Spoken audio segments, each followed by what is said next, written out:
G'day and welcome to Season 3, Episode 5, coming at you live tonight. Hope everyone is doing well. I'm Purple Cash Eater, your host for this evening, and I'm hoping you are all set for a very entertaining night. Let's see who's in the chat room joining us live. Let me have a quick skim through here. So I saw some name comes through earlier. So we got Kim Baker, g'day, and Houston, Texas, all the way from America. Thanks for joining us, mate. Throsby, welcome. Darren Archer, one of my patrons, thanks for joining me, mate. I'm loving the par tag that you sent me. I got that through the week. It looks really cool. Thank you for that. The Bug is here. G'day, mate. Thanks for joining us live. Hev Walker, thank you. Awesome. Looks to be good. Who else have we got here? Oh, Lockie. Hey, thanks for joining us, Lockie. Oh, and Darkside Dan. Yeah, hey, joining us on Facebook. Thanks for joining us, mate. That's awesome. Oh, that's good. Who else have we got here? Team Casho, another patron. G'day. How are you? Oz Fox, all the way from Victoria. Thanks for joining us live. Pilot Jen joined us again. Thanks for joining us live. And the Bebbies. The Bebbies made it live. Good job. Oh, excellent. All the way from Perth, Jen. That's right. So good of you to join us a bit earlier in the night there for you. And Julie, another one of my patrons. G'day. Allied Oz. Oh, welcome. Thanks for joining us live, mate. Hey, I got your little parcel today. I did. Thank you for that very much, Allied Oz. That's super cool. I was super excited to get the post today. So I will get onto that as well. Who else have we got here? Chook and Chunk on YouTube. Thanks for joining us. Team Astro. Woohoo. Thanks for joining us live. That is really cool. Well, I hope everyone is set for a super cool night. We've got a special guest on who we will get to very shortly. But first, let me get through. Oh, g'day, Sandy. Thanks for joining us live. Let me just do a quick intro here. And so this evening, as you're all aware, I am sure you have seen the socials. I'll be chatting with Suey001 about his Geocache of the Year win and his speciality of hiding tricky hinds. So that'll be an interesting chat, no doubt. So feel free to chat to one another. Put my teeth in. How about that? Oh, have a chat with one another. Keep it PG, of course. Put your questions in the chat room. I'll try to get to them and get Sue to answer your questions if you have any that I don't get to. We've also got another winner for the GDU calendar photo of the month for April, so don't miss out on that at the end of the show. I've got a few more cool prizes for you, so make sure you stick around for that. That's going to be really cool. Thank you to our Patreons and special thanks to Lenient LK Consulting Group for the marketing, mentoring, and the coaching program. And as always, John and Di from geostuff.com.au for their ongoing support with prizes each month. Thank you very much. Special thanks to my mum, who is also covering some of the cost of the podcast so that you can all enjoy your entertainment once a month. Thank you very much, Mum. That is super cool. Let's just do a quick scout of the chat room, see if I've had any newbies tuck in here. Oh, Lee Drury, one of my new patrons. Thanks for joining us, mate. That's awesome. Shawford24 from Phillip Island. Thank you for joining us, listeners. Hope you're all rugged up. It is getting pretty cold. It's getting cold up here on the Central Coast, so you must be getting pretty nippy down there too. Kitty Catch, another Patreon. Thanks for joining us, Kitty. I know you're all in a group tonight. Woohoo! Having drinks and dinner. I'm so jealous. All nice and tucked up there. And who else have we got here? Gavin Fitzpatrick. Snake Spitters, still in Townsville. My goodness. Angel G. Hey, thanks for joining us live, love. That's so cool. All right, well, let's get started with the show. So we'll get started with news and we'll go from there. Hey, PCE, how's this for a location? Beautiful. You know what? This is my new backyard as well. Anyway, what have you got for us for news? Thanks, SMS. That is awesome. So once again, we'll go through the list of the events coming up. So first cab off the rank is Western Australia Goes Big. So that's going to be held early June, 4th and 5th of June, Western Australia in Bunbury. That one is GC9F6KC. Following on from that, also in June will be the South Australia Geocaching June Long Weekend. That's going to be held in Clare in South Australia, and that's on the 15th to the 18th of June. Quite obviously, it's the long weekend, hence the name. Following on from that, later in the year, all the way to August, we have the Geo Woodstock, which will be in Canada. That one is GC8YXXH VDF. and that one's on the 13th. Following on from that is the HQ 20th anniversary celebration. That's on August the 20th. That one is GC896PK. I know a few people are planning on going over for that, so that looks like that's going to be one epic event. It looks really cool. Following on from that, back in Australia, we have the Whittlesea event. So this one is going to be held on the 20th of November in Whittlesea, Victoria. That one is GC8EW40.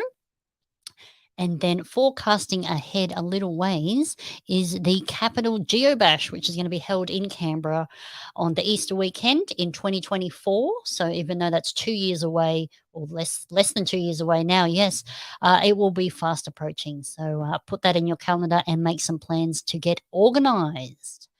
Alrighty, moving on to souvenirs. The locationless cache that is still available, going until December 31, 2022, has been extended. All you need to do is to take a photo of yourself or a personal item with the results of your efforts after cleaning up an area. So you need to carry out some sort of improvement to an outdoor area, whether that be tidying or planting trees or whatnot. You just need to show a before and after picture. While that is also running, also probably you could do this in conjunction, is Cash In Trash Out Season 1 is going until the end of the month. So you've still got a couple of weeks to get in and get that souvenir if you haven't already. And just recently, hopefully you all got it, but it was Blue Switch Day, and that was available on April 30th through to the 2nd. Hopefully you're all able to get that one.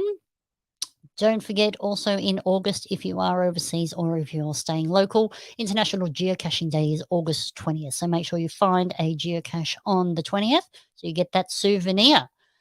Alrighty, and the rest are a little far out, so I will leave them and come back to them in another episode. But let's move on to our special guest for this evening. So let's get started. Ladies and gentlemen, boys and girls, muggles and geocachers, a big g'day from USA. I'm coming to you from New Jersey, and I do miss you all. Meanwhile, is that time of the month, the time for PCE and the Geocaching Down Under podcast.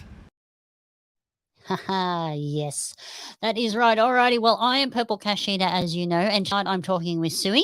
So Suey Jackson is a mixed media visual artist. His artwork is driven by his desire to express the living natural world in a mass-produced environment, often using found or recycled materials and industrial processes to create pieces in glass, paper, print, metal, and ceramic. So he is based in Yass, New South Wales. He has also exhibited in Shanghai, Singapore, and Japan. He has residencies in Australia, Japan, and the USA, and twice had his work selected for New Glass Review. He has worked as an international consulting artist with Art Glass Solutions, which are in Singapore, and run numerous wood-fired glass, ceramic, and paper-making demonstrations and workshops across Australia and the Asia Pacific. So he taught glass blowing at the Canberra Glassworks for over 10 years and now teaches art to at-risk and disadvantaged youth through the Messengers program with the Tuggeranong Arts Centre in Canberra. So don't forget, if you've got any questions or comments, put them into the chat room. I will get them displayed on the screen. So without further ado, let's welcome Suey into the show. Welcome, Suey. Thanks for joining us. Hey, how's it going? Oh, I'm awesome. How are you going? Oh, nervous, but good. No, Hooray! don't be nervous. After that little resume, I think you'll I be know. fine. Hearing you read that, I now know there's a glitch. I need to fix that. Because you don't do a wood-fired paper making experience. That I was could have mispronounced that. No, you totally read it as it is, but as it is. Well, there you go. You're leading me astray already. Oh, sorry. That's what I do, right? Well, let's get into it. So let's start off with what I think is an easy question. It may not be. What's your caching name and how long have you been geocaching? I'm Suey001, and I think that's a personal joke where I'm the first license to kill agent, and all the rest of the double O's after me, as it were. I've been geocaching since March 2004 with my first 100 finds in the UK, which back then was pretty significant. Mm-hmm. And then I had a bit of a break and wandered away for a bit and did all those other exciting ingress and other assorted virtual, what do they call it? Real world, augmented reality. That's the word we're looking for. And then kind of got back into it during our first COVID lockdown. So that was yes. I think COVID has prompted a lot of activities. Yeah. Yeah, I sort of was the first time I'd looked at the geocaching website in years, and I was a bit really excited to see how the density. So that really kicked me off and got me going again. So well, it would have been quite a change from when you stopped. Yeah, well, that's like I said, in 2004, having 100 finds was pretty good in the UK, and then I got back to Australia, and it got very difficult. So yeah, well, I mean, that's like back in printing out the page, having your GPS. Oh no! I had a iPack, a HP iPack, a little handheld PDA thing, and yeah, with Wi-Fi, and I could. Technical. Advanced and a Meridian.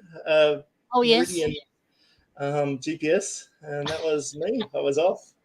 I was technoing to the max, and carrying around a small digital camera at the time, and all I wanted was an integrated device. So, hooray for the future! 15 years later, you got it. I know, it's amazing. 15 years later, yeah. Oh, so I'm going to know you said you've got 100 finds in the UK, but how many finds and hides do you have now? I'm up to a little over 3,000 finds. I feel like I've really dropped off on. I never thought. My huge expectation when I started was to hit 1,000 finds. So I hit that really easily once I got back into it, and then I've sort of just been rolling through it, and I haven't really. I'm not gunning for it or anything like that. I do it for fun and with friends. So I'm getting right into hiding though, and I'm up to. I just blipped 200 the other day, so slowly rolling out. Yeah. 200. No worries. Is that bad? Oh, see. Oh, no. There's people out there with phenomenal numbers. Ducks are down, and it's just 200. I don't know. It seems to happen pretty easily once you start. Yeah, the ideas just start sort of rolling. Yeah, and it's quite. And also, I find that sometimes I'm making something or trying to do something, and I'll make one, and it's not great, and I'll make another one to kind of make it a bit better, and suddenly you've got 5 or 6 on the table in front of you. So you might as well buy them all, right? Yeah, that's right. You've got the containers. You've made the effort. You're halfway there. In for a penny. That's it. That's it. That is it. Yeah. Oh, so what got you back? What got you into geocaching in the first place when you're in the UK? The long story is the house next door to me, where I was living in Melbourne, sold for more than the mortgage that I had at the time, and so I sold my house and went to the UK, and was reading the internet and looking up GPS devices because I just wanted one. And found this geocaching thing, and that's where I kind of investigated that a bit more, and that's how I got into it. So I really used it as a tourist guide, and I've never really looked back because it was just so good. Like I went to all these little locations that you otherwise wouldn't have on the map. It was all the little back alleys and areas, and this is an Iron Age well, and you're like, oh, that's exciting. So that's the thing, is they've got so much history that it's really interesting. There's like a whole other element to it. Well, I feel that about Australia as well, is that there's so many hiders that do such a great job of write-ups where they talk about this area does that. Yep.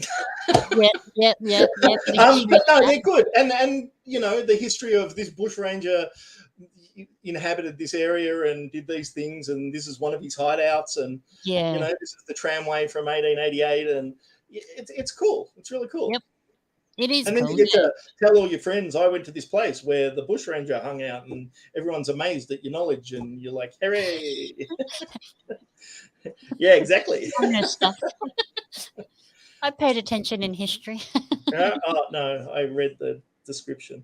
Anyway, Oh, well, it's funny that you say that. Actually, it was 2019 now, but I went to Carnarvon Gorge up in Queensland with my dad on a walking holiday, and I loaded everything onto the GPS because I knew there was absolutely no reception way out there.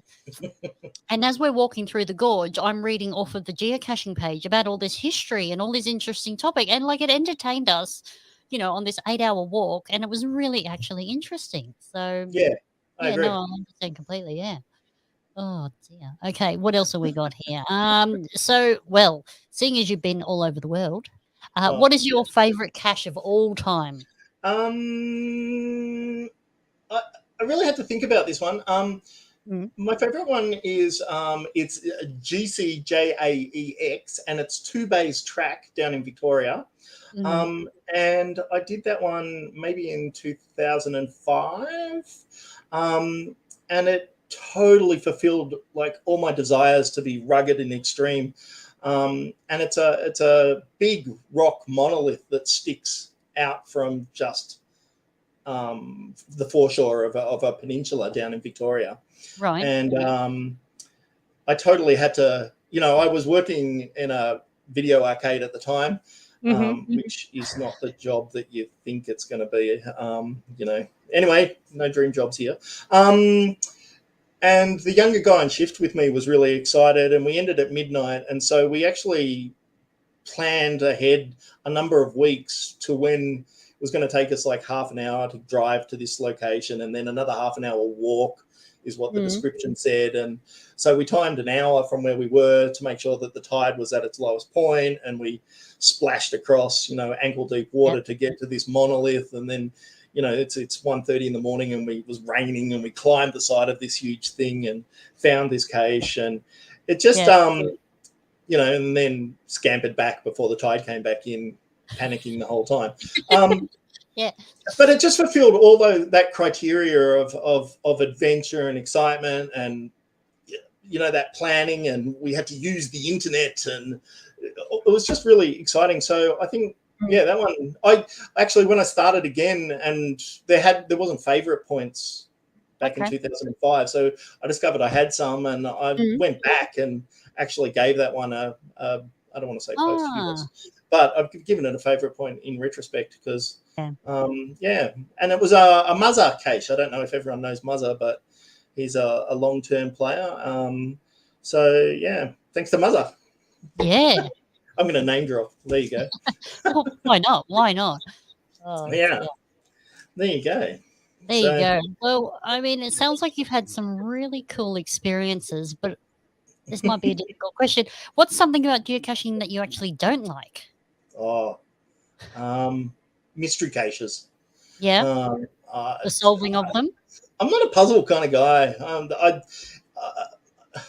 I don't like jig or whatever it is, where you I'm not hip to that. Jigsaw puzzle one, yeah, so I tend to leave those alone. I like caches where you go and you physically have to be physical. Do a field puzzle or something like that. That's pretty good.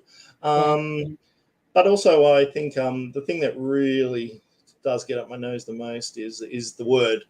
It's definitely it's cache. And the Americanization of cache grates a fair bit. So that's what I don't like. There you go. Is geocaching. But it annoys me as well because I think that you see it pop up online all the time as well, where the spelling gets SH. And that, in my opinion, kind of proves that it's not the word that it should be spelled. Right. Yeah, that's where I'm going with that. Anyway, yeah. There you go. That's it. I asked the question. That was your answer. See, you shouldn't. Yeah. Don't go down that black hole. Well, I mean, this kind of leads on from it, really. But if there's one thing you could change, delete, add, or improve onto geocaching as a whole, what would it be? I'd love more webcam caches. Yes. I really want to place one of those. I'd like to do some Raspberry Pi cams and stuff like that, as well as do them. I think that they're something I'd like to add. Yeah, I also think, and this is going to be a bit, I think the reviewing process as well needs just a little bit more of a stimulus in terms of, I think there needs to be more, because it's such a huge job, and it's a lot for one person to be constantly checking everyone and checking this, not their spelling, but the is it legal to put it here? Is it out of bounds? Is it the right type of cache? All the stuff that reviewers do for us and make, it's a lot of work. And maybe if there was a couple more, they could, afford to have a family emergency, and no one's going to yell at them because, I've been waiting 7 hours for my cache to get published. Where the hell is it? Yeah. Ducks are down. And, it's that kind of, so I don't know. I think also I would like to see that review process. There's no way to really publicly express I would like to be a reviewer, and maybe there could be an application process or something like that. I think that to share that load, I just think that that would help. Yeah, a little bit more digital, not so having to check it. Yeah. From a reviewer point of view. Oh, that's awesome. Well, I think it is about time for us to discuss the entire reason why I brought you here tonight. Oh, yes. Congratulations on your GC New South Wales Geocache of the Year win for 2021. Oh, I'm a little bit embarrassed about that. Awesome. No need to be embarrassed at all. You put the effort in, people voted, and that's how it goes. So yeah, which is pretty cool. Super awesome. So tell us about. And look, I'd like to start by immediately thanking Geocaching New South Wales. Thank you, and thanks to everyone that voted. It's just it's great. It's quite flattering. So tell us about the cache. Well, it's in the finest tradition of, I like to call it the rule of threes, that if Nintendo taught me anything, it's that a good storyline has three components to it. And so it's a multi-cache that you have to complete 3 steps. It's about the story of Sisyphus, the Greek god, who was quite well known to be a bit of a troll, as it were. And so he was punished by having to push the rock up the hill. And if he didn't get it to the top by dusk every day, it would roll down and he'd have to repeat this process. And so I've come up with a way to get a rock from the bottom of a place to 3/4 of the way up a hill. And then you sign the log and there's a reason to bring the rock back down again. So, which resets the cache, which is pretty cool. Right. Okay. Because I find, again, that's a very hard thing to process, that that how do you get people to reset a cache if it has multiple components, or how do you and how do you do that as a hider? How do I inspire them to actually not just dump it? I need to take this key and take it to a tree or something, and then how do I get them to not just, well, I'm just going to leave it unlocked or leave it at the bottom or whatever. You want people to put this stuff back. So otherwise you're racing out every time to go and reset it. Every time, even though my poor construction in the beginning has led to me redoing that cache quite a bit.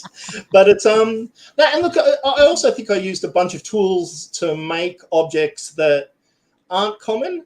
I don't want to give too much away, but did you get the idea from somewhere, or did you just come up with it yourself?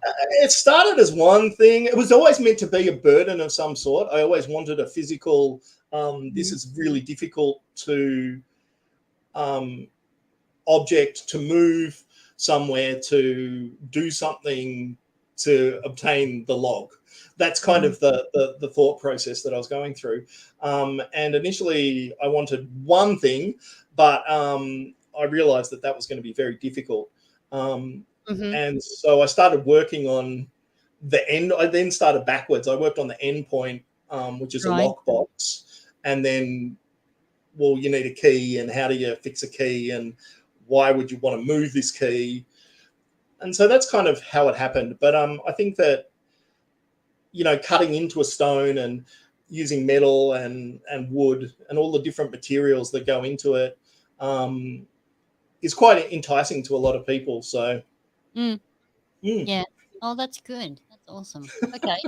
So why did you decide to place it in New South Wales? I live here. It's quite convenient. Difficult questions, yeah, it was a tough one. It's very convenient to my house, and it sat really nicely. I'd been looking at this traveling stock route for a little while, and it sat really nicely in that. So that's kind of why. Cool. And it's got a great view. It's a lovely place. There's parking nearby. It's easily accessible for me. It's convenient. Well, very convenient. I know you've got to obviously take this rock up the hill. How high is the mountain? It's not super high, but you've got to move a rock that's pretty heavy. Basically, I found the biggest bit of granite that I could lift. Yes.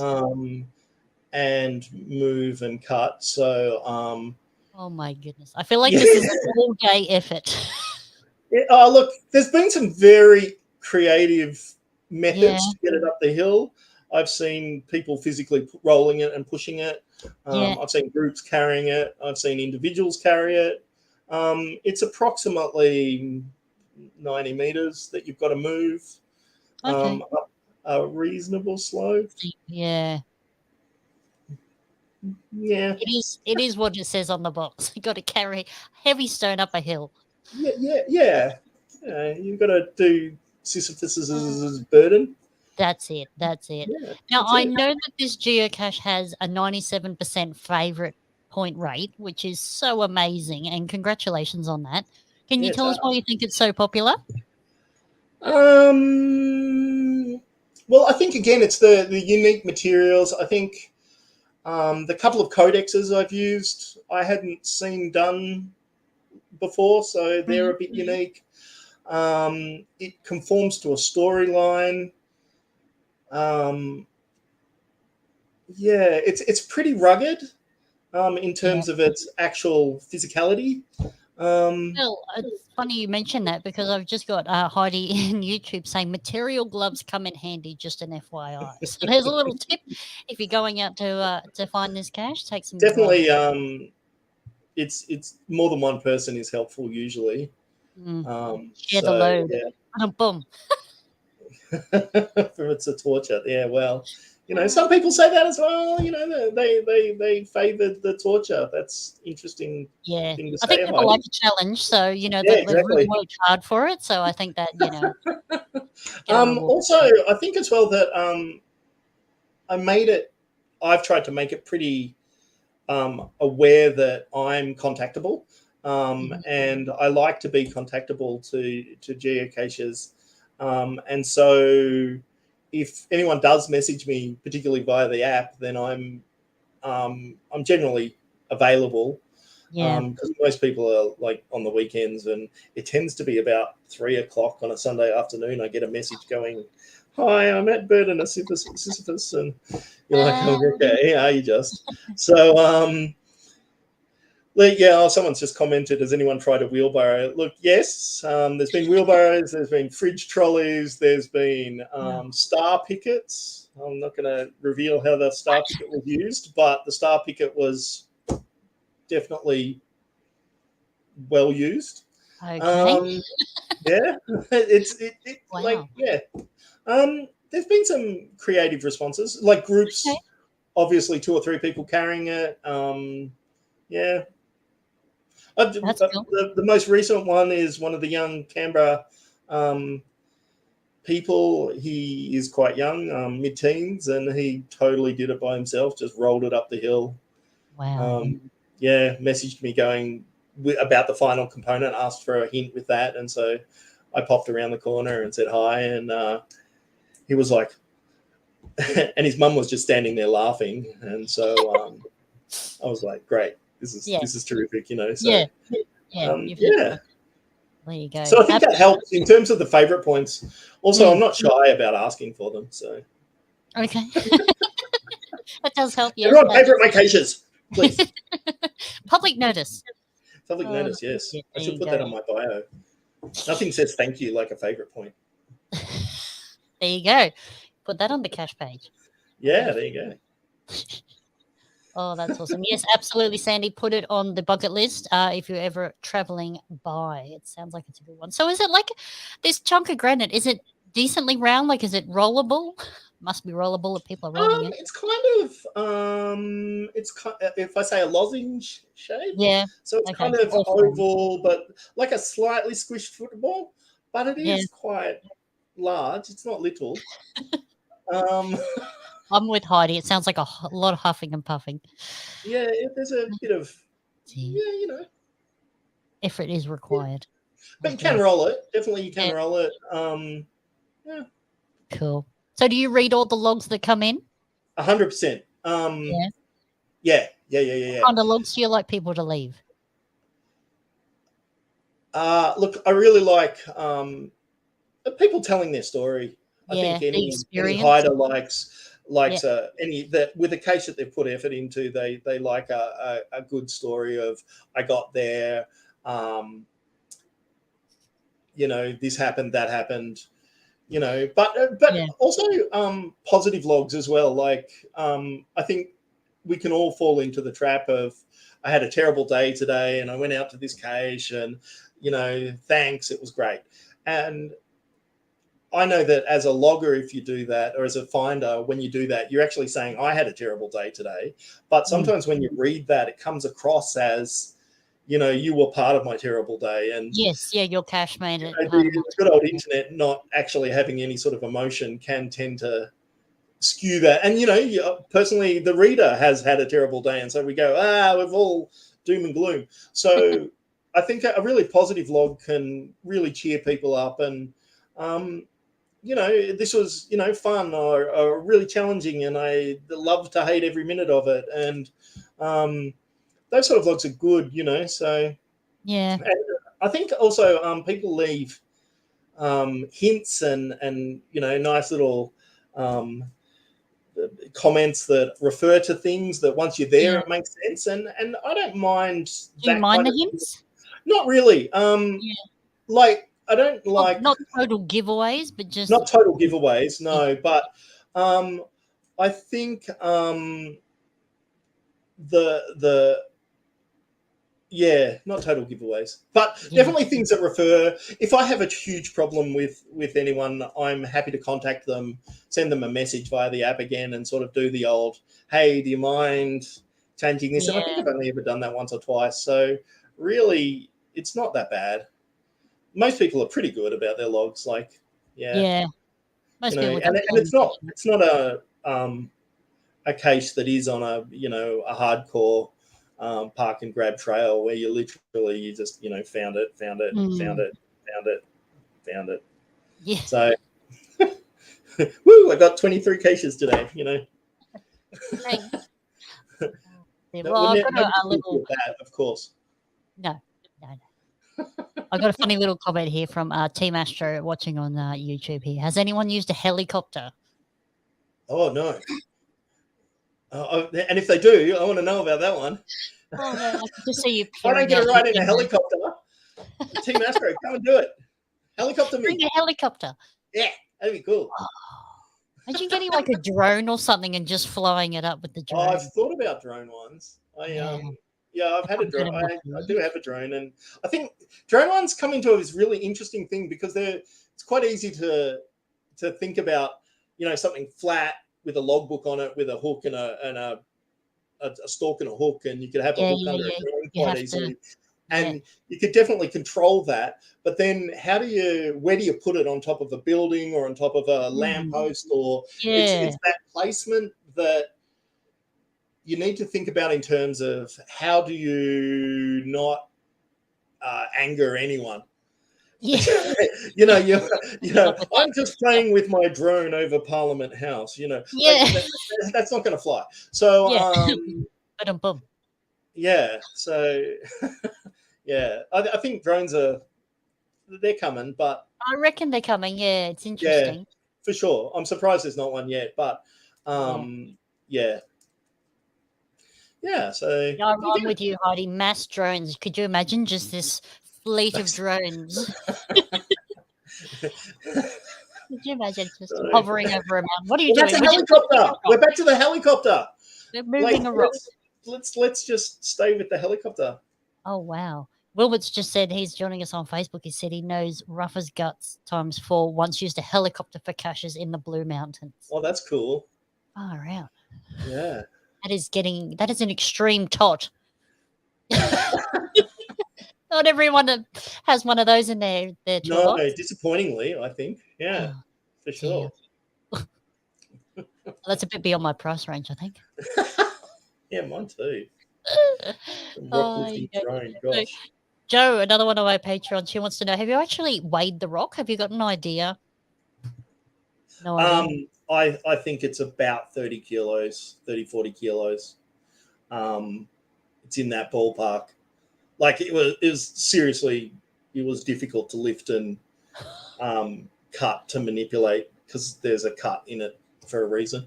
I used a large stone cutting wheel. It was hard work. It took me a bit, yeah. And I actually went through about 4 rocks trying to get it right. Yeah. And I also, the other thing is it's not a rock from sight. Like I traveled around looking for a really dense granite rock. So yeah, it was quite large and dense, and it's it's a pretty substantial object. It's pretty cool. I like it. Yeah. Oh, good. So what is it about making hard hides that you really like? It just sort of happens. I think that geocaching to me, and we kind of talked about this before we started the stream, is my real world D&D or adventuring or that kind of thing where I'm out exploring, I'm out to find the treasure, I'm out to manipulate the world to my benefit. And so I think that making a hide that I would like to find in terms of having to utilize my group of friends to help me conquer this challenge. Yes. Yeah, and then I also really enjoy the thought process of what goes into it. So like, how am I camoing it? What is the write-up going to be? And they're often, I find write-ups really difficult. Like they're you look at most of my write-ups and they're pretty minimal. But I think, knowing me, they're incredibly cryptic, and they're deeply sarcastic, and so a lightly camoed bison is not necessarily as lightly camoed as the average person might think. So sometimes loose term of lightly, okay. Okay, keep in mind sarcastic. Never happen. And it's what kind of container are you using, and how can you jazz that up? What can you manipulate to make your container better? How can you hide your container that's not just an ammo can tucked in between rocks?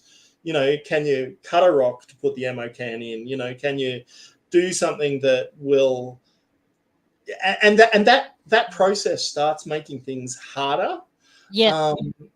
And so it does sort of just happen.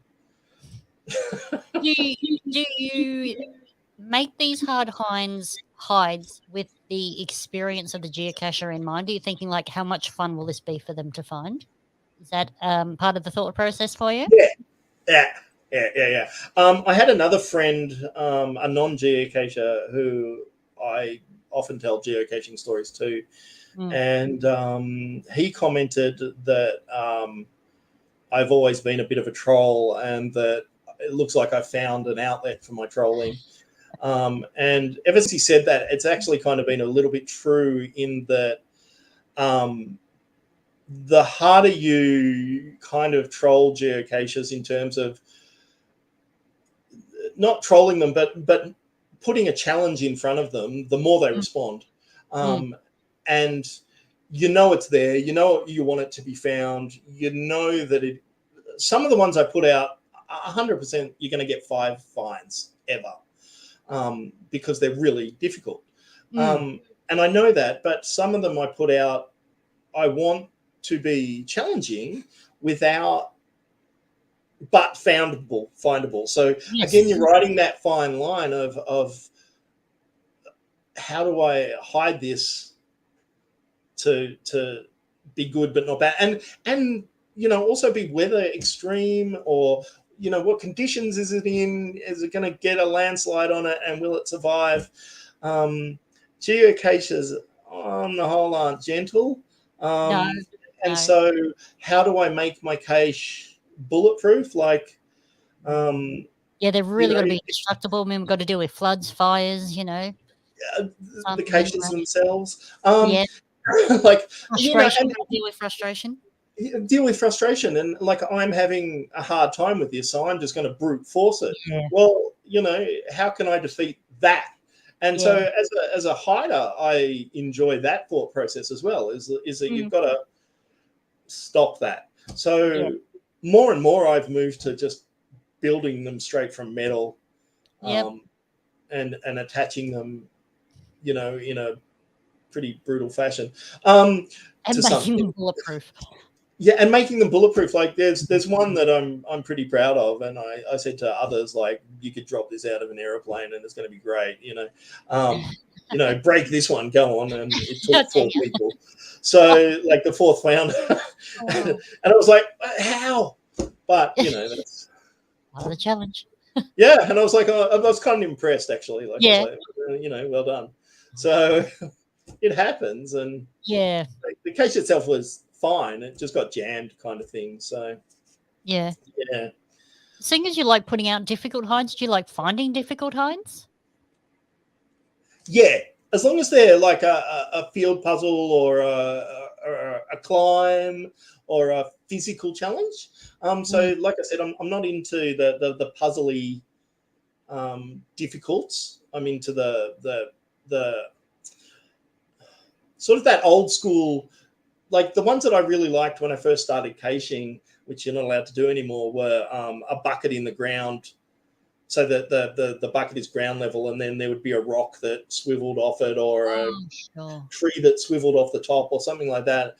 And I've been trying to hunt that sort of experience for a long time now, without digging a hole, obviously. So I think that I like those kind of, I want to go to part A to get part B, to manipulate those things to part C. They're really good. Like, and there was a couple of the Wangaratta Mega as well, where I went, they used projections and lines that crossed in space, and being able to use, we're so privileged with this technology that we've got access to, and it is, a side note, quite a privileged game that we play. You have to drop a couple of $100 minimum to play this, I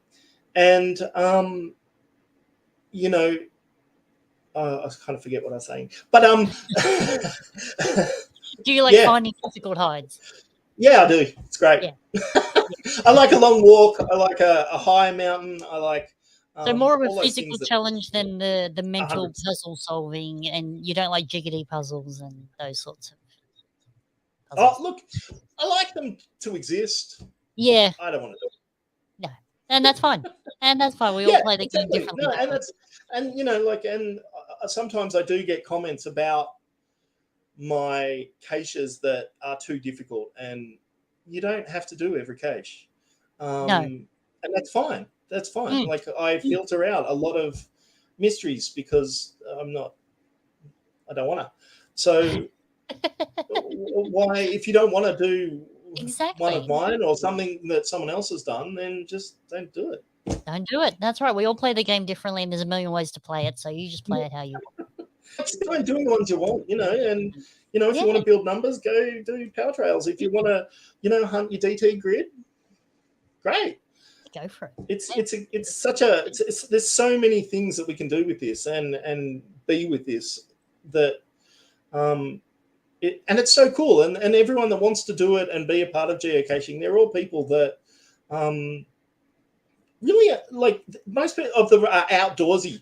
And so you want to be outdoors and you want to be with these people and you want to enjoy where you are and what you're doing. So enjoy it. Just do it. That's right. Yeah, that's right. yeah. Well, that's right, Heidi. Some people like the hard puzzles. Other people like hard terrains. Each to their own. Exactly. Yeah. That's right, Sandy. If they're all mint tins in a guardrail, we would get pretty bored pretty fast, wouldn't we?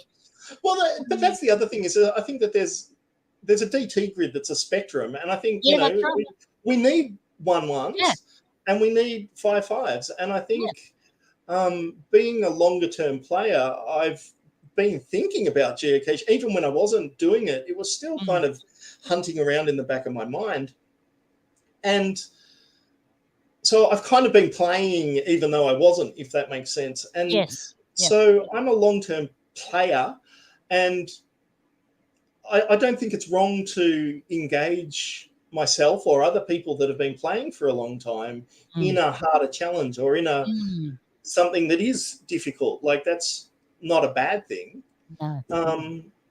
But again, I think this goes back to your question earlier about why Burden of Sisyphus is good, is because it's achievable whilst being difficult. Yeah, that's all I got. Oh, I ran away. Hang on. Houston, he says, making memorable caches are very rewarding for the finders when they have finally completed a hard cache, and that's very true. But Angel G here has said Sui has some guardrail caches, but even those you put a fun twist on. Some, yeah. Some, yeah. Well, I mean, I try. Like, again, I do hunt the internet for what other people are doing, and take examples and manipulate them. I do like to do hides that other people haven't done. Excuse me. I enjoy the comment when people say, "Wow, I've never seen that before." And sometimes as well, people say that, and I'm like, "Really? Like, this is kind of obvious, in my opinion. Like, everyone does it X. Why wouldn't you do it Y? But I think that that's part of that art training that I have, where you are trying to make something unique every time, and you're not just out there to copy someone's objects that they've already made or discussed. You are trying to build a bigger vocabulary of things that are going on. Yeah, a bit of variety. A lot of variety, So, if I can broaden someone's opinion of how a hide works or something like that, that's also really flattering. So, yeah, that's awesome.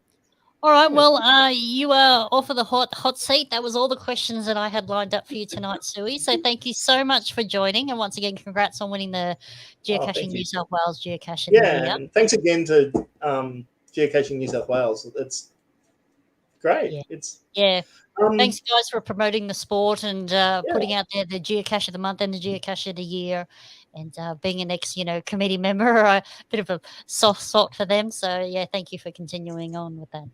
It's wonderful. Thank you. Yeah. No worries. Well, you stay with me. Don't you go anywhere. If anyone in the chat room, you're not off the hook completely yet. If anyone in the chat room has any more questions for Sui, just pop them into the chat room. Otherwise, we will continue on to the next section, and I will announce the Photo Comp of the Month winner. So let me drop that one there, and we will move on to Photo Comp of the Month.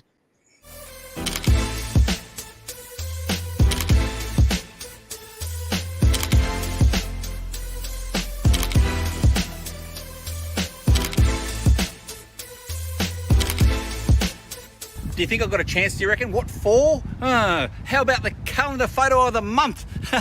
Let's see this month's winner. Well, hey, thank you very much for that SMS. That is awesome. Cool. All righty. Okay, so let me just pop this up here. So the April winner of the GDU photo calendar of the month is... I don't have a drum roll, but drum roll, please. There we go. There we go.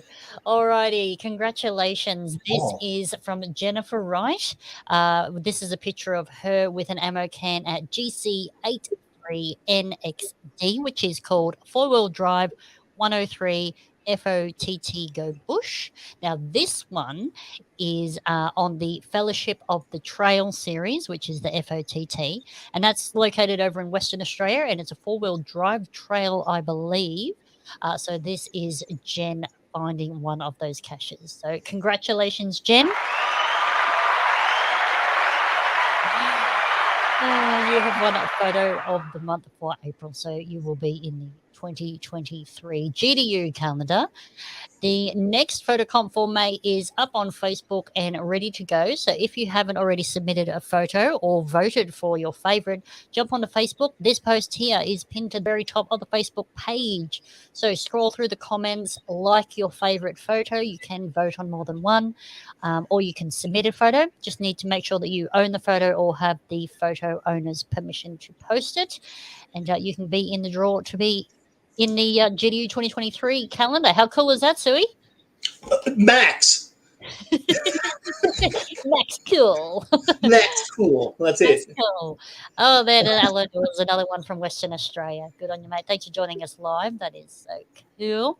Okay, so moving on from the photo comp of the month. Can I just sorry, cutting. Wilbert has said, can we hire you? Yes, you can. Can we hire you if we have a great idea but are not able to execute them? Oh, yes. Of course. I'd love to help anyone. Like I have a workshop full of tools and time and resources. So, of course, that nothing would thrill me more. Excellent. There you go, Wilbert. We're a pretty generous bunch of people, aren't we? You know, if we see something, we usually lend a hand. You know? Yeah. And earlier on, Heidi was saying in the comments that you know, it's about teaming up with people that, you know, and that's that D&D thing that I'm talking about, is that you want your party of adventurers, you know, to go out with, and except the bard. You don't want a bard. They're ridiculous. So. Well, I mean, this is like for me, so I will take your word for it. That is so cool. Yeah. Oh, dear. There you go, Jen. Congratulations on the win. So cool that you're even here live tonight to see the announcement. So that is really that's cool. Oh, all right, let's move on to some more prizes and see what else we can give away, everybody. Oh, say, can you see? PCE, I heard that geostuff.com.au, that's right, geostuff.com.au is your main sponsor. How cool are they? Thank you so much to John and Di from geostuff.com.au. I heard you got some prizes this month. Let's get to the prizes. That is correct. So thank you for joining me live here on GDU Podcast. We are now into the prize section of the show, which I'm sure is all of your favourites. Just remember, if you win a prize tonight, you cannot win a second prize, just to spread it around so everyone gets to go, you know, fairness and all that sort of stuff. So now we're going to go into a prize thanks to John and Di at geostuff.com.au, who are joining us live tonight. So that's super awesome. So let me pop that up on the screen here. So prize number 1 tonight is 2 sets of the custom coasters. So you can have this with a tracking code or without a tracking code. Just need to let me know what you prefer and I can pass that on. So we will be giving away 2 of these. So seeing as it's so popular, what I thought is tonight we would do the Wheel of Names, which you all seem to love. The Wheel of Names. So that is so cool. All right. So throughout the show, I have been taking down names and popping you into the Wheel of Names. So let me just... Do I get to spin it? Wait, this side. Is that right? Sure. Hang on. Let me Oh, wait. there we go. Other way. Oh, wait, this side. Yeah, that side. You ready? That side. Oh, and it's going up, is it? Yeah, that's it. That's perfect. Okay, you ready? 1, 2. So, three. hang on. We're not ready Oh. yet. We're not ready yet. Calm down. Alrighty. So I have been taking names down. If you cannot see your name on that wheel, quickly pop it in the chat. I'll give you a couple more seconds. I think I've grabbed pretty much everybody as they whiz through the chat room there. So I think I've got everybody. Am I in it? No. Oh, that's You've been upsetting. excluded. You've been excluded from the prizes because I'm a big meanie. Big meanie, I am. Alrighty, so I can't see any names popping up in the chat room. Oh, Jono. Excellent. I did miss Morbsy. Jono. Let me just Naomi. chuck you in here. Jono spelling that right. So Naomi. Yep, Blue Iris, you are on there. Amanda Warner. Chuck you on. Sue B. Let me just pop you on. I'll just try and space you all out a little bit. Team Astro, Elizabeth Shore. Yes, you're on there, Elizabeth. There you are. Excellent. Alrighty. Looks like that is everybody. Let me go back to full screen for you. Okay, so we're gonna spin. So when you're ready, Sui, I will get you to spin the wheel. Are we going? It's going to spin upwards, is it? Okay, you ready? Yep. 1, 2, 3. Best spin ever. Yeah, we're just children, aren't we? Who we got?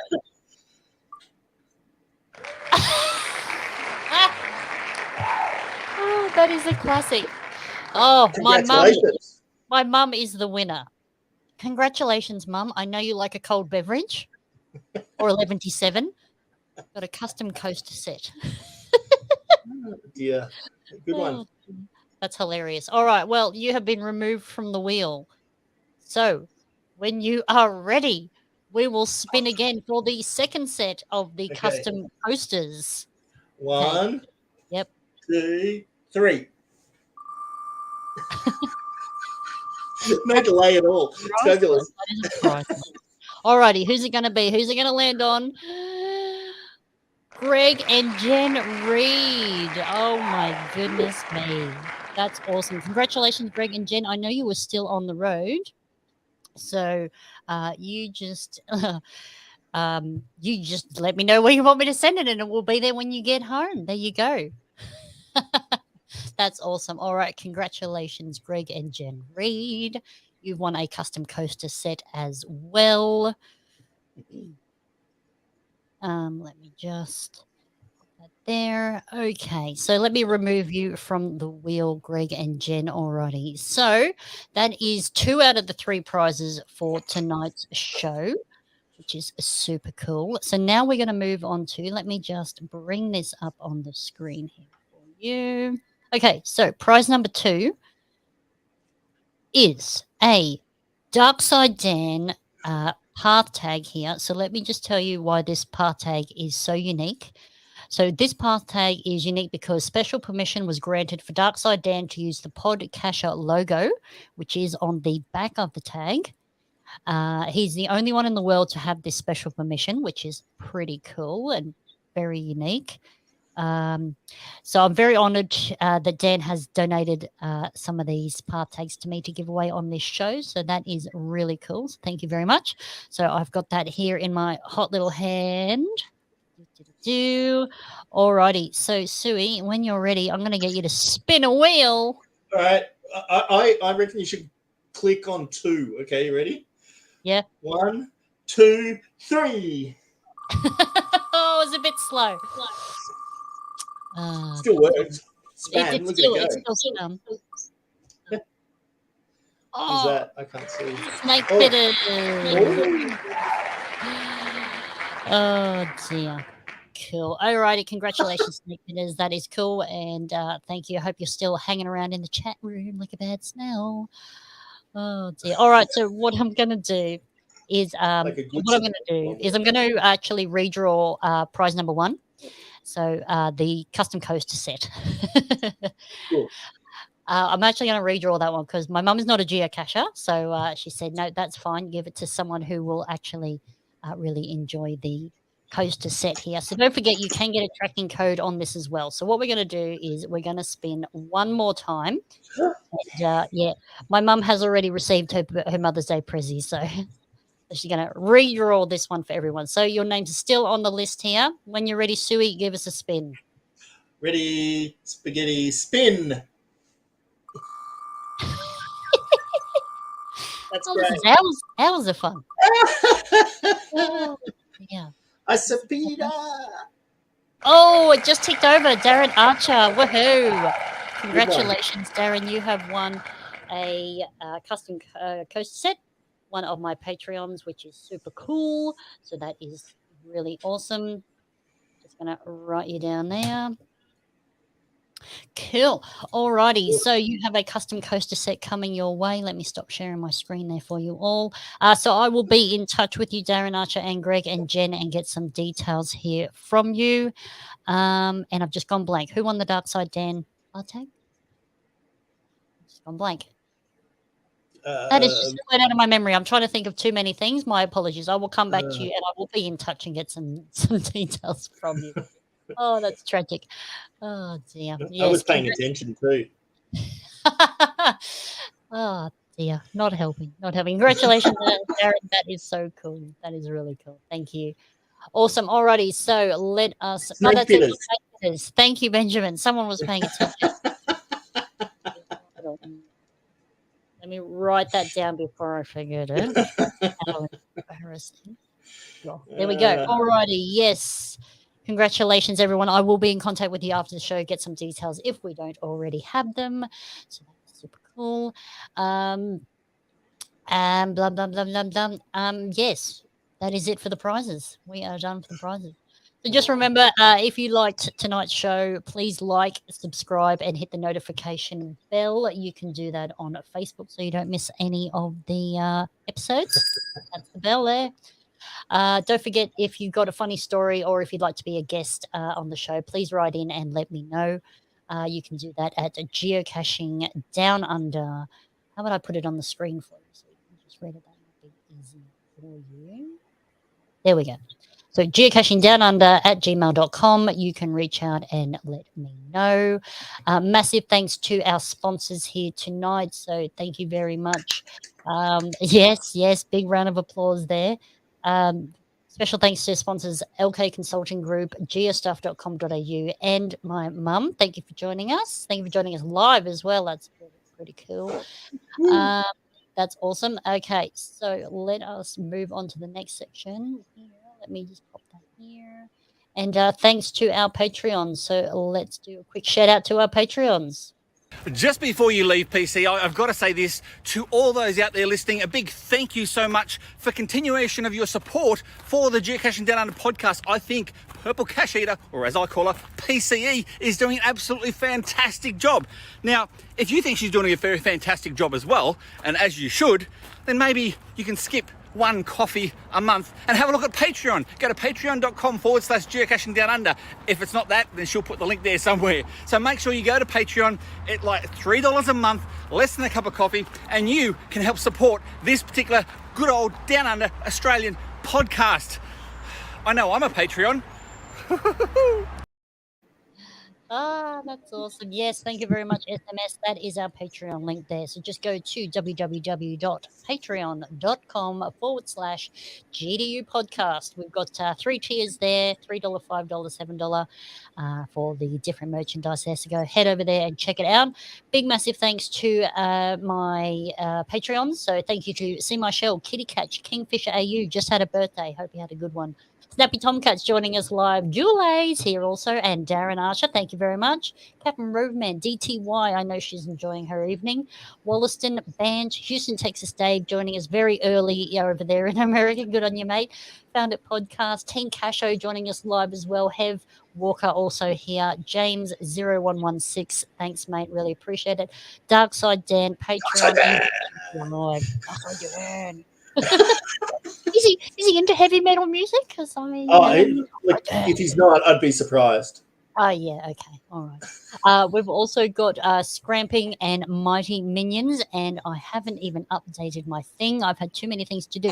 But I have got new Patreons. So I've got Tattooed Squared, used to be co-host on the show, is now a Patreon. I really appreciate it, mate. Thanks for supporting the show.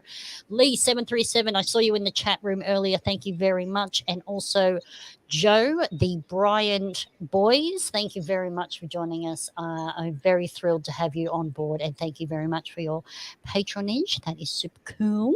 Thank you very much. Good to see you all live. Oh, dear. Oh, here we go. Heidi reckons that Darkside Dan's a Backstreet Boys fan. Chucked in it. Yeah, absolutely. Yeah? Okay, you're backing up that story, those vicious rumors.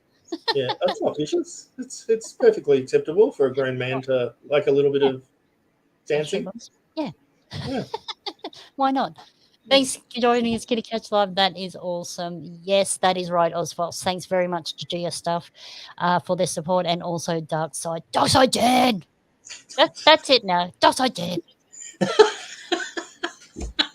Oh, I reckon you're right, Subi. I reckon it's Wiggles on repeat at the moment. I know he's got a little one, so what? Wiggles rocking it. Oh, down there. Sorry, Focus. I was still thinking about Darkside Dan. Sorry. Rock on, Darkside Dan. Oh no. Awesome. All right. Well, once again, thanks everyone for being here live. Really appreciate you taking the time out of your night to join me. Hopefully, we've been able to entertain you for an hour.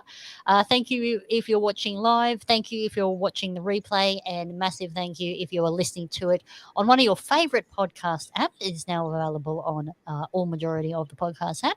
So you can watch the replay live on YouTube or Facebook, and you can listen on podcast apps such as Spotify, Stitcher, Apple Podcast, all of the usual crew. That is awesome. Cool. So thank you to my sponsors and my Patreons. Thank you very much. You help bring the show to everyone every month. So thank you very much. Thank you to the near and the far for tuning in live and making it fun. Thanks, Sui, once again for taking the time and having a chat with us tonight. It's been really great fun. So thank you. I really appreciate it. Thank you. Super cool. Super cool. I hope everyone has a great night. We will see you on the 14th of June when I'll bring you another fun-filled show. So don't forget, I am PC from GDU. It's been fun. And remember to get lost to get found with GDU. Thanks.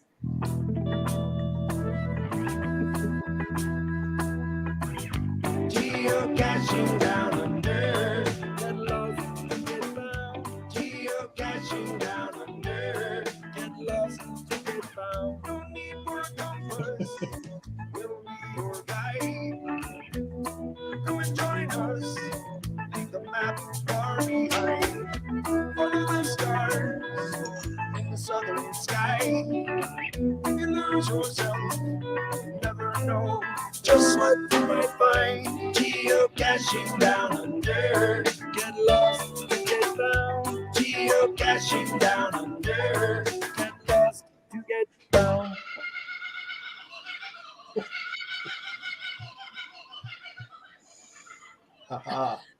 Oh, stop it. Oh, dear. That's awesome. Alrighty, chat room, how are we going? Did everyone find a Blue Switch souvenir? Did you find a Blue Switch souvenir, Sui? Yes, I did. Excellent. Yes, of course. Awesome. Who wouldn't want a souvenir in their souvenir swag in their bag? Digital wallet. Oh, beautiful. On their official geocaching account. That's right, on their digital dashboard. Digital dashboard. How do we all not have digital dashboards? I don't know. Yeah. It's probably coming for sure. You know, these things go. No, I don't. You're telling the story. Okay, right. Yeah, well, we're off track. Yep, got the souvenir. Sandy got the souvenir. Heather got the souvenir. Jen on it. Probably flew to the cache. There you go, Gary. Yes, you're very welcome. Oh, Sandy, you're very welcome, darling. You know, I trained for years in dance. No, I didn't. No, no. It's interpretive, right? It is. It is. It's all up for interpretation. Yes, Houston, Texas got the blue switch. Good on you, mate. That's Nice. awesome. Awesome. Oh, so I don't know if Allied Oz is still in El Chateau Rumo, but I just want to say thank you very much for my cool stuff. So I'll give you all a bit of an exclusive hint for future shows. Actually, look, you sent me some things to give away on the show. So look, it's green. It's not going to show. Not going to show. Nah. Oh, It's green, so it's not going to show, Ooh. but he's given me a coin to give away, which ooh. is super cool. Yes, there you are, mate. Yes, thank you. Awesome. And then also got some snag the tag, travel tags to give away. So they'll be coming up in some shows soon. Let me see if one of the other coins will show. There you go. Bit of a sneak peek for everybody. Let's see if I can get this to show on the camera. It might not work because of my green screen. Oh, no, not that one. Nope, Not that that was one. it. The green one. The other one. Oh, the other one. The other one. No, Oh, it's, that's right. it is. It's green on both sides. Oh. Oh, look at that. It's invisible. The amazing invisible coin. Here we go. Floating in space. Oh, anyway, I'll do a proper post when it's going to be a prize on the show. So that is, let me just have a look here. That is a celebrating 20 years of geocaching, May 3rd, 2020. So that is a blue switch tag all the way from Western Australia. That's pretty cool. Oh, it's very cool. Can I I've got a cache turning 18 really? in October in Victoria down near Whittlesea. So I was thinking about having a birthday party near the mega, but Yes. yeah. Well, there you go. 18-year-old cache, that's not bad. That is amazing. I mean, it's so rare in Australia to have a real oldie, you know, and like they're getting archived more and more. It's getting harder and harder. Yeah, and particularly over the years where I wasn't playing and other people looked after it, that's pretty fun. Well, I was just going to ask you, how do you maintain it? You must travel down there. Yeah, no, well, it was one of the first upper tree ones, and it caused controversy at the time. Get up a tree. It was one of the really, really first really high ones in Victoria. Yeah. And yeah. Pre-squid fishing pole days. Oh, we're talking 2005, so yeah. Way before. Not even a thought. Oh, that's awesome. Yeah, thank you, Adele. I really appreciate your support and sending that over. You are very, very generous. Thank you very much. Yeah. Oh, I like that one. Yeah, now it's 18 in Australia. It can have a drink. You should have, a celebratory drink. Well, the problem is, though, that it was a 4.5 terrain because you could climb it when I first put it up there. And in 18 years, the tree has grown. And so I'm thinking for its birthday, I might just give it that extra half a meter? Half a terrain point, which will bump it up to a 5. Yes. And upset all those people for 18 years, their DT grids.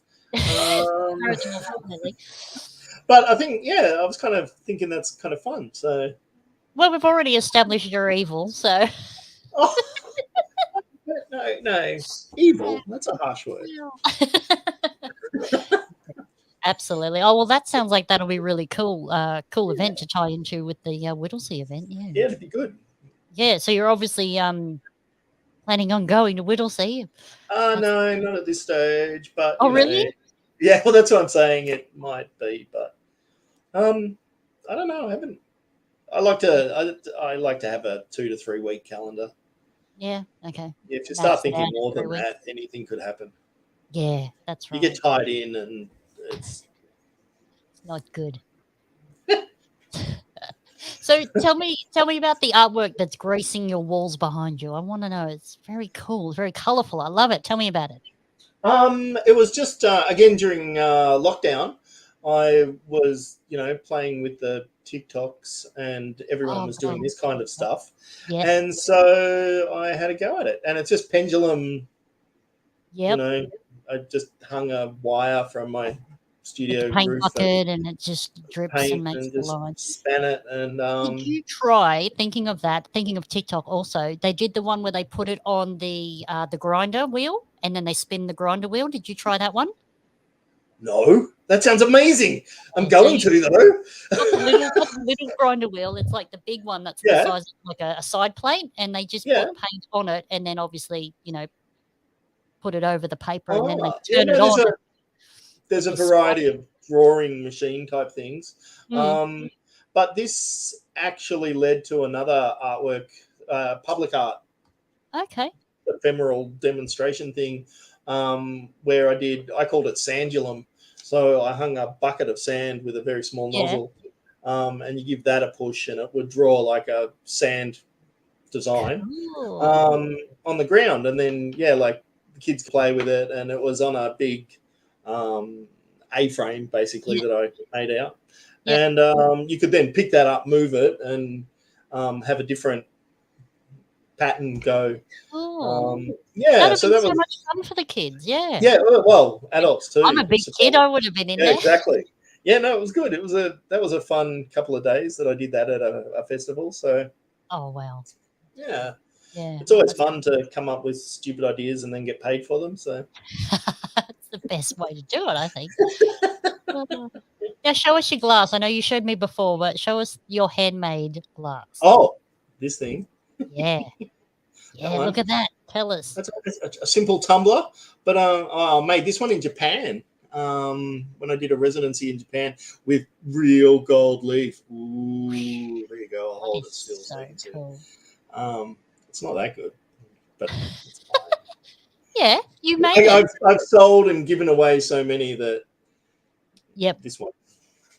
I like. There's at least $9 worth of gold in this. Come on.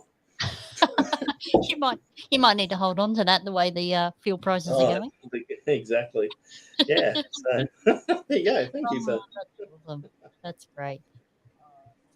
And it's big. Like it fits my hand. So yes, it's like made for a man. Yeah, like that's the good thing is that I've made a lot of my own, both crockery and drinking vessels. Yeah.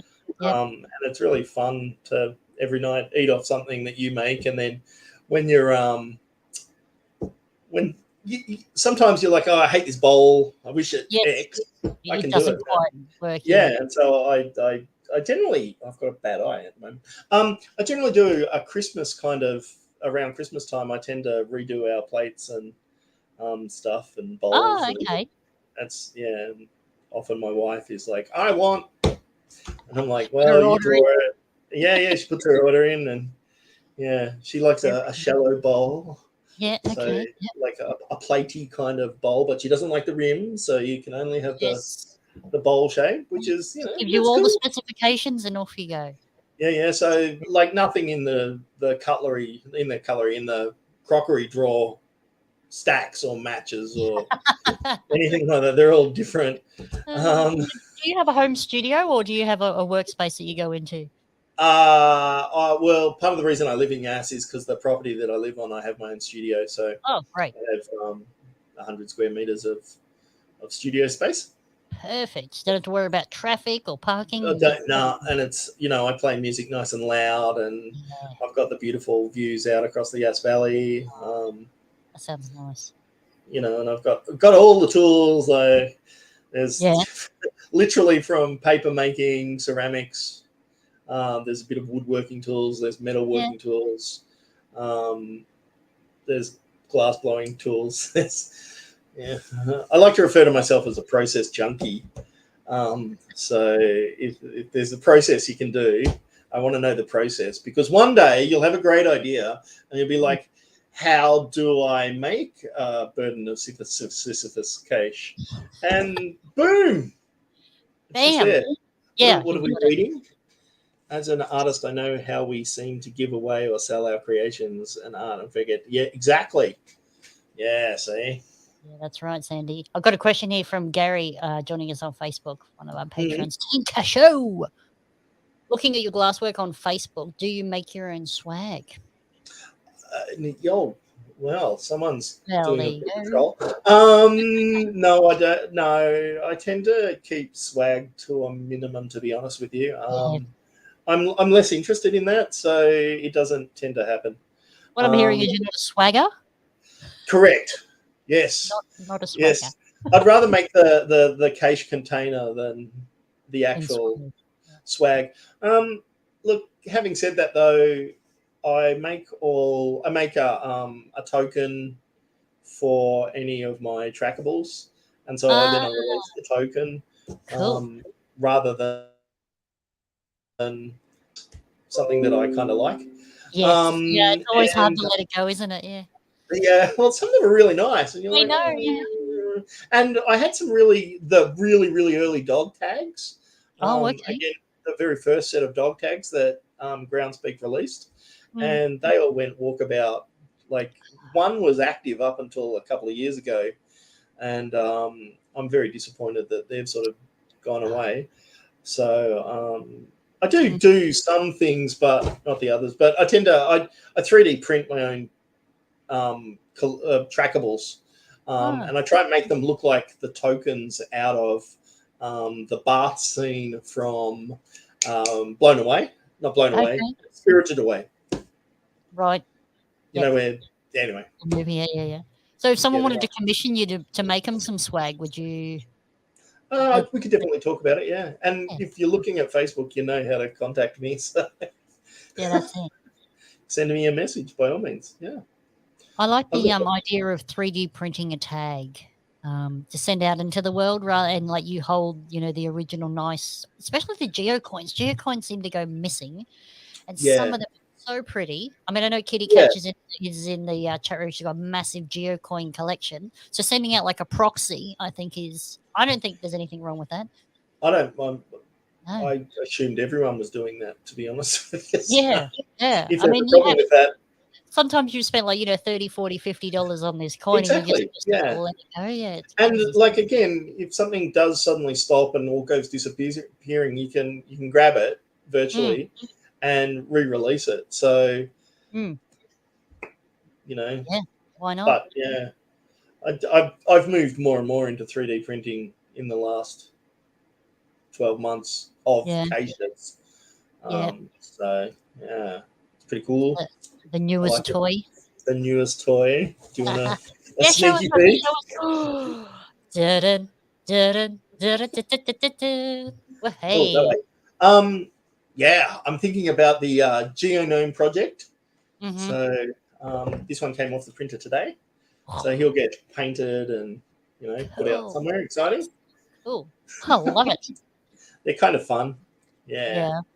And how long did that one time lapse them? Sorry. How long did that one take you to print? 19 hours. So, Yeah, whatever. It is what it is. You're sleeping, that's right. Yeah, well, I don't sleep near it. Oh, so. Yeah. No, leave that one up in the studio while it's going, yeah. While it runs, for sure, But no, I think the technology to do things like this is so available and accessible and easy. Why not use it? You've got to use the right plastic. Like they do deteriorate and they certainly do break. But like this one is made from the same plastic as Coke bottles. So it should be pretty robust. Yeah. Well, I'm with Houston, Texas, because this gnome looks just like Kevin the gnome, which I bring out. I let him out and have a play at Christmas time. It looks just like Kevin the gnome. I downloaded the file and manipulated it a little bit, but it's not my original file. But I put the hole in the bottom. I'm highly technical. Like that. Yeah. So. Well, that's cool. So you can manipulate the files yourself. Yeah. Oh, you great. can, anything you download, you can. I use SketchUp, Trimble SketchUp program. Right. I find that the easiest to use. There's a couple of others out there that are pretty easy to use, but I've been using SketchUp for a long time, since it And that's first just a started. CAD Really, drawer, is it? yeah. It's just a basic CAD, but it works on the principle that if you want a square, if you wanted to make a cube, for example, you draw the square, and then you grab that surface and you pull, and so that makes the cube. Yep. And then it just kind of it works for me, and I think like that. So it's a lot easier to. It's a terrible print. We won't go there. Like look at this, Dave. Houston, Dave. Can you see that terrible? Yeah. Terrible. Tinkercad. Yeah, there you go. That's another one. Tinkercad. There's so many great programs, and like they get down to. They all think slightly differently, so it's how you process what you're doing that I think makes the program work. It's the same as any app, so. Yeah. Julie, that is a very good question. The trackable from Patrick, it is still overseas. So that is a good reminder for me, actually. I need to do an update on where they are and where the GDU tag going to Patrick is in the GDU podcast trackable race. I will write myself a note and remind myself. There you go. What else have we got here? Allied Oz. My 3D printed caches pick up a lot of faves. Do you find that too? Yeah, look, some of them have. Some of the ones that I thought would haven't at all, which constantly weirds me out. I did a bunch of, I called it the lender hand, so they were all different hand symbols and stuff. And some were big, some were small, some were up trees, and I think the first time someone encounters one, they tend to fave that, and then all the rest are just the same, so you don't get as many faves on each one. But I did a bunch where the print failed. I think I've got an example here. So the print failed halfway. So this was test printing the same guide, just smaller. Okay. It failed halfway, but it's still got the hole and can still hold a bison tube. So I will eventually rehide this guy, but you just need to make it fun, How do you make a pair of feet fun? Paint. I don't know. Paint. I should get a fluffy toy in. No, but then you can't put a fluffy toy out in the put a rock on it. You seem to like rocks. I do like rocks. Good yes, rock. You can drill a hole in a rock very easily. Sure, if you say so. Got the right tools, anything is possible. Exactly. Nothing like a masonry drill bit and a hammer drill. Yep. Bit of enthusiasm. There you go, Kitty Cat. You are very welcome. I'm glad it finally arrived. Oh, dear. I sent a few off my Patreon part tags early, and one arrived 2 weeks earlier than the other one to a very similar location. And I was like, what's going on? But I'm glad it arrived, and I'm glad you liked it. Cheers. Look, it's gone all the way over to Texas, the part tag. Cool. To my Patreon, Houston, Texas, Dave. Look, I'll give you a. Have you seen the part tag? Hold it up. Oh no, I haven't seen that one. And pretty the cool. There you go. Microphone is glitter. Ooh. Not Who doesn't like glitter? I know, right? And it's free on bloody part tags this month. Free glitter. I can't believe it. But yes, I got Oz Glory to help me design that one. So thank you very much, Oz Glory. I know she's not here. Thank you, Julie. I know. I'm looking forward to designing the next one, actually. I've already started to think of some ideas. So, pretty addictive, get your creative juices going. I'm sure you're the same with all your artwork. You think of something and off you go. Thanks, Hev. That's the hardest part. I think the hardest part about being creative is that people kind of expect you to on demand and doesn't work that way. Like there are people out there that are like that, but I'm not. Yeah. And often I'll work on a bigger project. I like to think I'm working in threes again. So there's one I'm working on, and while I'm working on it, I'm thinking about the next one, and then there's a third project that's kind of hanging around in my hind brain, as it were, and Yeah, that's right. and eventually that gets shuffled forward. So Heidi, no, I haven't sent it yet, but it is on the to-do list. Sorry I haven't messaged you, but yes, it's still on the to-do list. But, no, it's not in the post yet. But I will let you know when it has gone and give you a tracking number as well. Yeah, Julie, I reckon hijack it and make it purple. Oh, that would be cool. yeah, that would be cool. That'd be different. That'd be different. It's pretty reasonable, PCE. That's right. Well, who's going to stop me? Who is the purple police? That? Well, no, I think they'd be on board with it. Really, guys. Unacceptable. No deal. Oh dear.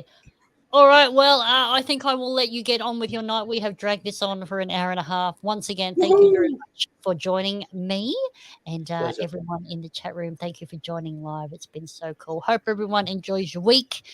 Enjoy the weekend. Get out there and do some geocaching. And we'll see you in June.